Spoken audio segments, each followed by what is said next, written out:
Selamat berjumpa dalam Suara Pertobatan. Firman Tuhan hari ini disampaikan oleh Bapak Pendeta Remedi Terangin Angin MD. Selamat mendengarkan.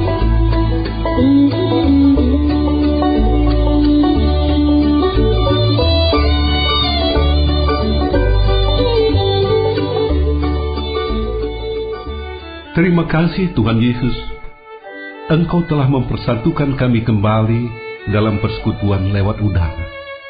Hamba percaya kehadiran-Mu dalam Roh-Mu yang kudus di ruangan di mana kami berada membuat si iblis tidak berdaya sama sekali mengganggu konsentrasi kami. Di tengah dunia yang penuh perubahan ini, kami rindukan sesuatu yang pasti sebagai pegangan kami. Kami tahu ini hanya ada padamu Tuhan Yesus. Berikanlah bagi kami pegangan hidup itu, supaya kami tidak takut, tidak khawatir akan masa depan kami. Bicaralah Tuhan, kami siap mendengarkan dan diberkati oleh firman-Mu. Terpujilah nama-Mu dari kekal sampai kekal. Haleluya, haleluya, amin. Shalom, apa kabar? Senang sekali bertemu saudara di udara kembali. Saya harap saudara ada dalam keadaan damai sejahtera dan sukacita dimanapun berada pada saat ini. Apakah sedang di rumah, di tempat kerja, dalam perjalanan, sedang melakukan kegiatan tertentu, atau mungkin sedang berada di rumah sakit. Semoga program ini menemani di saat kesepian, menghibur di saat berduka, memberi semangat di saat lesu, memberi kekuatan di saat lemah, memberi visi tatkala kehidupan menghadapi kegelapan. Tuhan Yesus memberkati kita semua melalui firman-Nya. Saudara-saudara yang dikasihi Yesus Kristus, dalam sebuah ibadah perpisahan, melepas orang yang dikasihi, anggota keluarga atau jemaat yang pindah ke kota lain, seringkali hamba Tuhan mengambil firman dari Yosua pasal 1. Firman Tuhan ini mengandung janji keberhasilan bagi Yosua di dalam memimpin perjalanan umat Israel ke tanah Kanaan. Kalau dipikir-pikir, bukankah hidup kita ini juga sebuah perjalanan? Hari ini sedang kita jalani, dan kita akan masuk ke hari-hari selanjutnya. Sebuah perjalanan yang menembus waktu. Tidak ada di antara kita yang mengetahui apa yang akan terjadi esok lusa, di hari-hari, bulan, atau tahun mendatang dalam kehidupan kita. Apakah Anda suka atau duka, senang atau susah, kegagalan atau keberhasilan, dan sebagainya. Apabila kita lihat hidup ini adalah sebuah perjalanan, maka pasal 1 kitab Yosua dapat memberi kekuatan kepada kita. Saya akan bacakan kitab Yosua pasal pertama ini, dan saya sengaja pilih ayat-ayat dari ayat 5 sampai dengan 9 ditambah ayat 18. Ayat 5 sampai dengan 9 ditambah dengan ayat 18. Saya akan membacanya bagi saudara. Seorang pun tidak akan dapat bertahan menghadapi engkau seumur hidupmu. Seperti aku menyertai Musa, demikianlah aku akan menyertai engkau. Aku tidak akan membiarkan engkau dan tidak akan meninggalkan engkau. Kuatkan dan teguhkanlah hatimu, sebab engkaulah yang akan memimpin bangsa ini memiliki negeri yang kujanjikan dengan bersumpah kepada nenek moyang mereka untuk diberikan kepada mereka. Hanya kuatkan dan teguhkanlah hatimu dengan sungguh-sungguh. Bertindaklah hati-hati sesuai dengan seluruh hukum yang telah diperintahkan kepadamu oleh hambaku Musa. Janganlah menyimpang ke kanan atau ke kiri, supaya engkau beruntung kemanapun engkau pergi. Janganlah engkau lupa memperkatakan kitab Taurat ini, tetapi renungkanlah itu siang dan malam, supaya engkau bertindak hati-hati sesuai dengan segala yang tertulis di dalamnya, sebab dengan demikian perjalananmu akan berhasil dan engkau akan beruntung.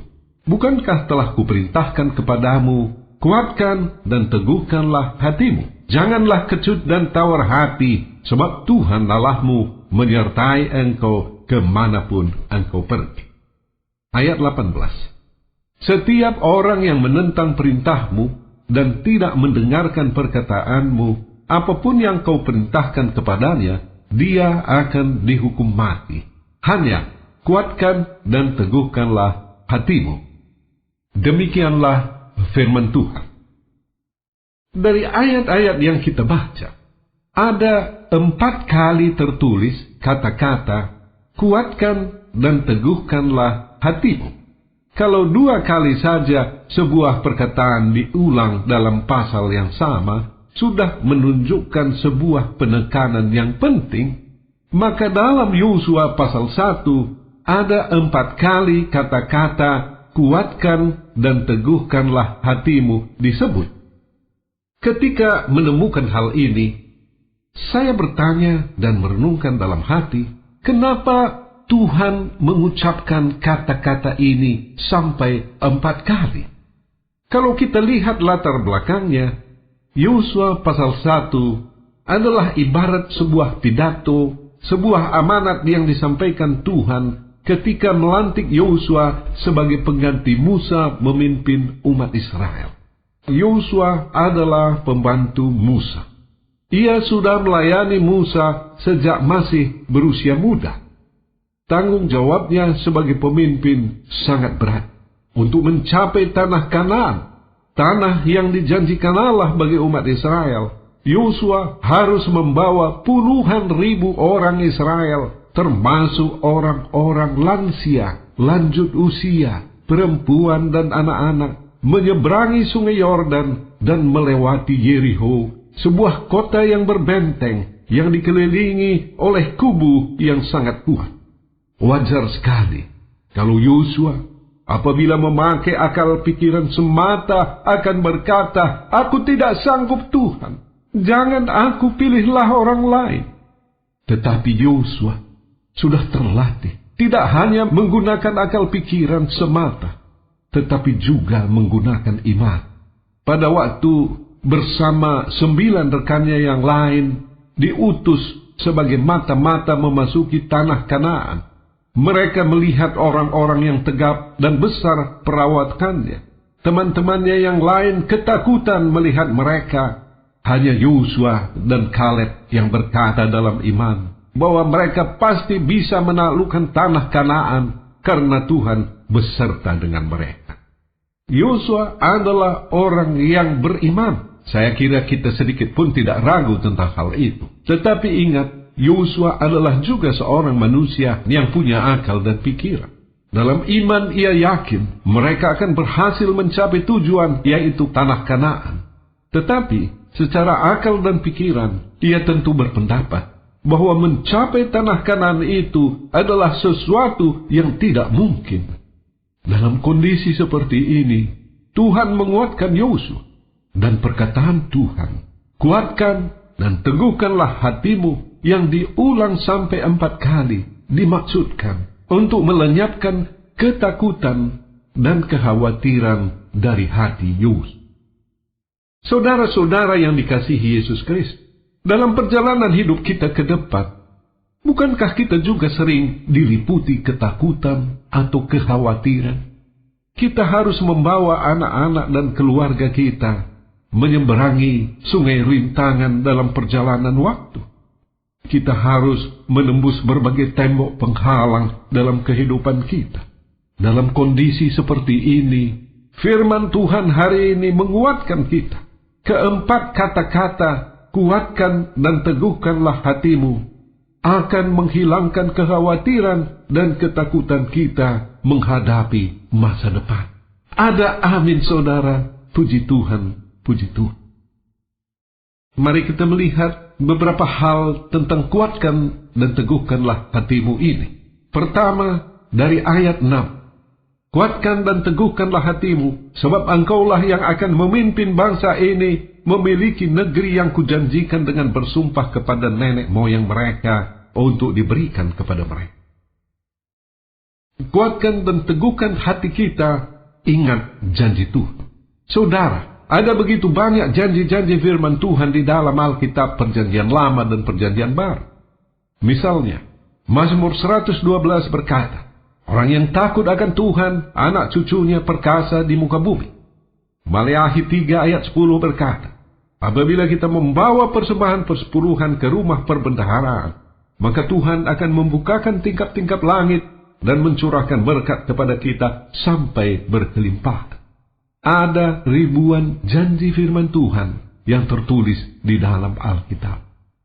Setiap saat, setiap waktu dalam kondisi kehidupan kita masing-masing, pasti ada janji Tuhan yang sesuai, yang sangat mengena dengan keadaan kita.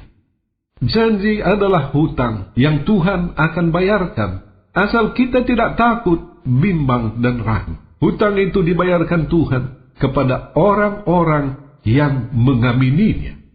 Memang soal waktu, kapan Tuhan menggenapi janjinya, bukan menurut waktu kita, tetapi menurut waktu yang ditetapkannya. Namun demikian, waktu Tuhan tidak pernah terlambat, selalu tepat pada waktu. Baik, kita lihat yang kedua.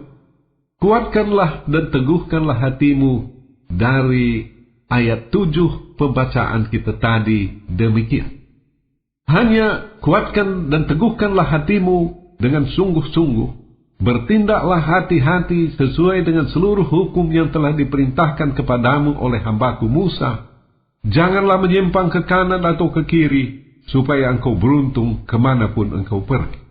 Kalau tadi firman Tuhan kita lihat sebagai sebuah janji yang memberi pengharapan dalam perjalanan kita ke depan, dari ayat 7 ini tertulis bahwa firman Tuhan adalah panduan bagi tindakan dan perbuatan kita, sehingga kita tidak menyimpang ke kanan atau ke kiri. Ajaran dan hukum yang disampaikan Tuhan sangat baik, menjamin kehidupan berkemenangan bagi kita. Banyak ayat Tuhan yang indah, apabila kita laksanakan, akan membawa kedamaian, ketenangan dalam hidup kita. Misalnya Efesus 4 ayat 26. Apabila kamu menjadi marah, janganlah kamu berbuat dosa. Janganlah matahari terbenam sebelum padam amarahmu. Alangkah indahnya saudara, kalau kita beristirahat di malam hari dalam kedamaian, tanpa perasaan mengkal atau menggerutu. Demikian juga dalam Yakobus 1 ayat 26 tertulis, jikalau ada seorang menganggap dirinya beribadah, tetapi tidak mengekang lidahnya, ia menipu dirinya sendiri, maka sia-sialah ibadahnya. Alangkah indahnya saudara, apabila kita bisa mengendalikan perkataan yang keluar dari mulut kita.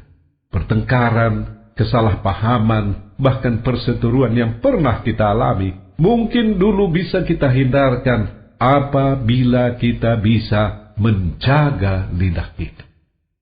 Paulus berkata dalam 1 Timotius 6, karena akar segala kejahatan ialah cinta uang.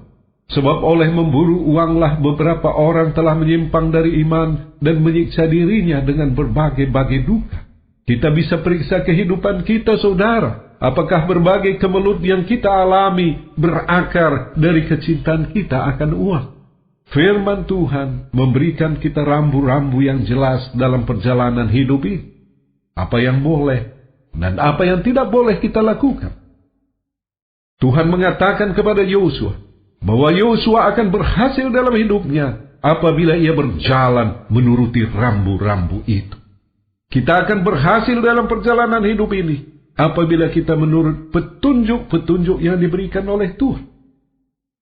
Baik, kita lihat yang ketiga tentang kuatkan dan teguhkanlah hatimu dalam Yosua 1 ayat 9 demikian. Bukankah telah kuperintahkan kepadamu, kuatkan dan teguhkanlah hatimu. Janganlah kecut dan tawar hati, sebab Tuhan Allahmu menyertai engkau kemanapun engkau pergi. Jangan takut, jangan khawatir dalam hidup ini saudara, karena Tuhan menyertai saudara dan saya kemanapun kita pergi. Penyertaan Tuhanlah yang membuat berhasil. Abraham berhasil dalam hidupnya karena pernyataan Tuhan. Yusuf menjadi Perdana Menteri Mesir selalu berhasil dalam pekerjaannya karena penyertaan Tuhan. Tokoh-tokoh Alkitab berhasil dalam kehidupannya karena ada Tuhan menyertai mereka dalam kehidupan ini. Bukan kekuatan atau kelengkapan peralatan yang memberi keberhasilan, tetapi penyertaan Tuhan. Semua yang dipandang penting oleh dunia, yang kita anggap bisa menjadi modal kita dalam berusaha dalam hidup beraktivitas, misalnya wajah yang tampan, tubuh yang gagah, pendidikan tinggi, jabatan tinggi, harta berlimpah, sama sekali tidak menjamin keberhasilan dalam kehidupan ini. Ada banyak orang dari luar tampaknya berhasil dalam kehidupan, tetapi sebenarnya hatinya kering. Contohnya Zakheus, kepala pemungut cukai di Yerikho yang ditulis dalam Injil. Orang ini punya jabatan basah, hidupnya berkelimpahan uang. Tetapi ketika Yesus melewati kotanya, di tengah kerumunan orang banyak itu, Zakheus merasa terdorong untuk melihat siapakah Yesus itu sebenarnya. Karena tubuhnya pendek, ia memanjat pohon ara supaya ia bisa melihat wajah Yesus. Kalau tidak ada dorongan kuat dari dalam hatinya, ia tidak akan panjat pohon. Malukan saudara, kalau nanti orang kaya seperti dia tampak oleh orang lain sedang memanjat pohon. Tetapi dorongan hati melihat Yesus mengalahkan rasa malu itu. Mungkin ia berkata dalam hatinya, apakah Yesus jawaban bagi hatiku yang kering ini? Dan ketika Yesus lewat, Yesus melihat kepada Zakheus di atas pohon dan berkata, Zakheus, segeralah turun, sebab hari ini aku harus menumpang di rumah. Pertemuan pribadinya dengan Yesus merubah kehidupan Zakheus secara total. Ketika bertemu Yesus dan menerima keselamatan, Zakheus menyampaikan kata-kata pertobatannya. Tuhan, setengah dari milikku akan kuberikan kepada orang miskin, dan sekiranya ada sesuatu yang kuperas dari seseorang, akan kukembalikan 4 kali lipat. Ucapan pertobatan Zakheus menunjukkan kedamaian hatinya. Ia telah melepaskan diri dari ilah lama yang disembahnya selama ini, yaitu uang. Dan sekarang ia hanya menyembah Tuhan yang ia kenal di dalam Yesus Kristus. Ketika Zakheus bertobat, hartanya memang berkurang, karena ia mengembalikan sebagian kepada orang-orang yang diperasnya. Tetapi ia mendapatkan keselamatan, sukacita damai sejahtera yang tidak bisa diukur nilainya dengan uang. Saudara, apabila saudara orang yang berpunya, tidak kekurangan suatu apa bersifat materi, tetapi punya hati kering seperti Zakheus, sambut Yesus pada waktu ia melawat saudara. Kehidupan saudara pasti diubahkan, berbeda dengan sebelumnya. Perasaan sukacita yang tidak pernah muncul akan meliputi hati saudara. Sebaliknya, apabila saudara merasa serba berkekurangan, saudara sedang berjuang keras dalam kehidupan ini, dan merasa bahwa saudara termasuk orang-orang yang gagal, pada hari ini, buanglah perasaan seperti itu. Periksa hidup saudara, periksa relung hati saudara. Apakah ada bagian-bagian yang Tuhan Yesus tidak senang melihatnya? Segeralah minta ampun kepada Yesus dalam satu komitmen pertobatan yang sungguh-sungguh seperti Zakheus. Ia akan menyertai saudara di dalam rohnya yang kudus, membuat saudara menjadi orang yang berhasil dalam kehidupan rumah tangga, studi, usaha pekerjaan, dalam pelayanan, dalam segala segi kehidupan. Baik, terakhir yang keempat tentang kuatkan dan teguhkanlah hatimu. Saya baca Yosua 1 ayat 18. Setiap orang yang menentang perintahmu dan tidak mendengarkan perkataanmu, apapun yang kau perintahkan kepadanya, dia akan dihukum mati. Hanya kuatkan dan teguhkanlah hati. Yosua diberikan kewibawaan oleh Tuhan. Kewibawaan itu tidak muncul sendiri dari dalam diri Yosua, tetapi diberikan, dianugerahkan oleh Tuhan. Setiap perkataan yang keluar dari mulut Yosua sangat bermakna dan harus didengarkan. Bukankah ini berarti perkataan-perkataan Yosua sama seperti firman Tuhan? Ya, begitulah kira-kira yang dimaksudkan oleh Tuhan. Ia adalah penyambung lidah Tuhan. Tuhan memberi wibawa kepada anak yang dikasihinya.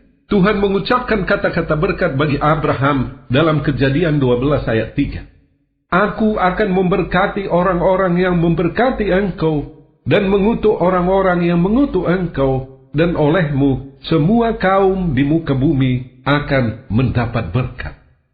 Tuhan memberkati orang-orang yang memberi bantuan atau pertolongan kepada anak-anak Tuhan. Dalam Matius 10 ayat 42, Yesus berkata, dan barang siapa memberi air sejuk secangkir saja pun kepada salah seorang yang kecil ini, karena ia muridku, aku berkata kepadamu, sesungguhnya ia tidak akan kehilangan upahnya daripadanya. Pemberian sekecil apapun yang diberikan seseorang kepada pengikut Kristus tidak dilupakan Tuhan. Sebaliknya, setiap orang yang menganiaya, menipu, melakukan kejahatan apapun terhadap anak-anak Tuhan, Tuhan tidak senang. Bapa dunia saja tidak senang apabila anaknya diperlakukan tidak baik, apalagi Bapa di sorga. Tuhan akan membalas perbuatan-perbuatan yang tidak baik itu. Hal-hal yang bersifat pembalasan adalah bagian Bapa sorgawi, bukan bagian kita. Kita tidak boleh membalas kejahatan, tetapi bagian kita mengampuni dan memberkati. Saudara-saudara yang dikasihi Yesus Kristus, sebagai kesimpulan renungan hari ini, marilah kita menatap ke depan, menjalani hidup ini tanpa ada perasaan khawatir, tidak ada ketakutan menghadapi masa depan. Tuhan Yesus memberkati kita semua beserta keluarga dengan limpah.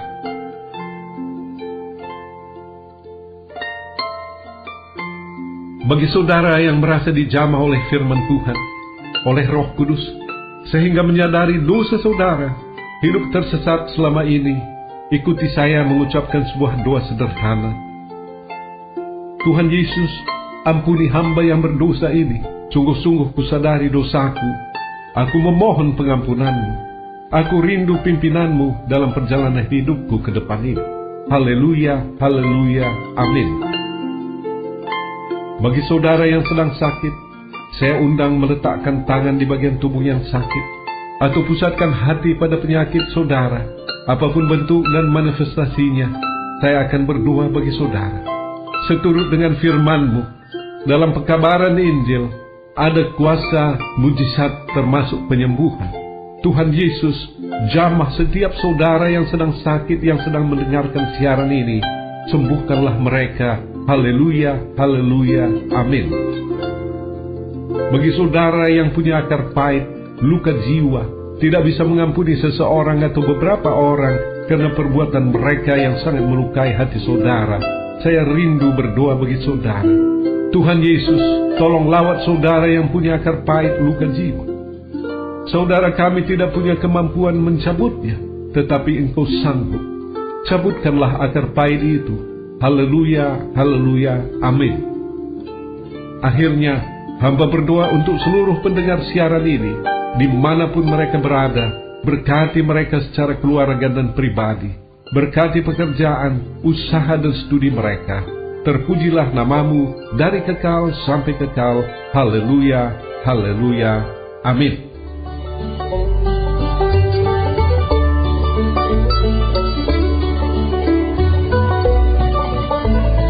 Kita sudah mendengarkan firman Tuhan yang disampaikan oleh Bapak Pendeta Remedi Trangin Angin MD. Pendengar dapat mengirimkan pokok-pokok doa kepada Suara Pertobatan, alamat email suarapertobatan@gmail.com, suarapertobatan@gmail.com, SMS atau telepon di pesawat 021 7005 8400, 021 7005 8400. Sampai jumpa pekan depan pada hari dan jam yang sama. Tuhan Yesus memberkati.